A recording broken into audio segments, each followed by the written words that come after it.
एक लड़की थी जो अपने सौंदर्य और शुद्धता में किसी रानी से कम नहीं थी, लेकिन जब महल में रानी चुनने का समय आया तो उसने जानबूझकर खुद को ऐसा रूप दिया जैसे कोई साधारण देहाती लड़की हो, सांवली सी, देसी सी, और बोली भी बिल्कुल ठेठ गांव की। उसका मकसद साफ था, अगर सम्राट को सच में उसकी तलाश है तो वह उसके रूप और बोली से नहीं, उसके वजूद से पहचानेगा। लड़की ने मजाक में सम्राट से कहा, सम्राट, ये बासी तेल में तली मिठाई खाकर भी आप तो बहुत सुंदर लगते हैं, आना।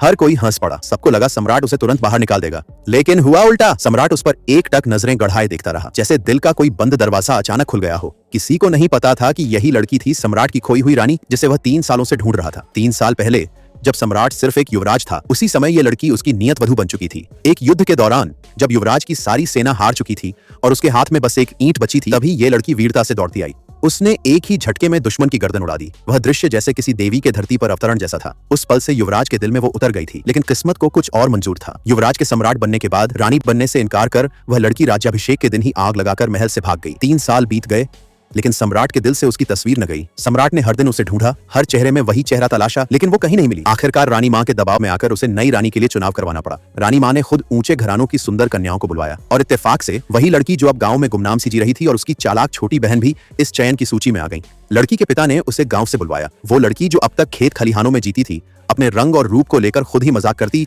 ये धूप में जलकर रंग भी उड़ गया है, अब कौन बनेगा रानी। सबने उसे ताना मारा, तू मत जा चुनाव में, कहीं सम्राट की नजर खराब न हो जाए।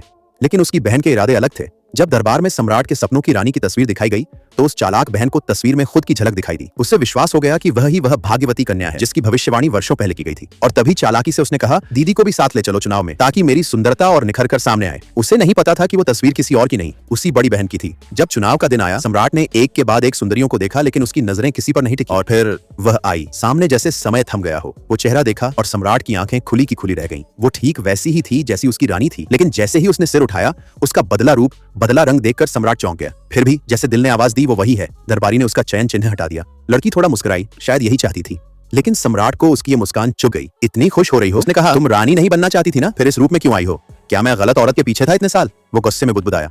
किसने कहा था उसका चिन्ह हटाओ? ये खुद हटवाना चाहती है तो हटाओ, लेकिन समझ लो यही अब मेरी पसंद है। और इस तरह तमाम सुंदरियों को पीछे छोड़ते हुए वही लड़की चुनी गई सम्राट की एकमात्र पसंद। बाकी 30 लड़कियों को रानी माँ ने अपने हाथों से चुना, पर सम्राट के दिल की रानी बस वही थी जो भागती रही, लेकिन फिर भी उसके दिल में ही बसी रही। चैनल को सब्सक्राइब करें और कमेंट करें कैरन पार्ट 2।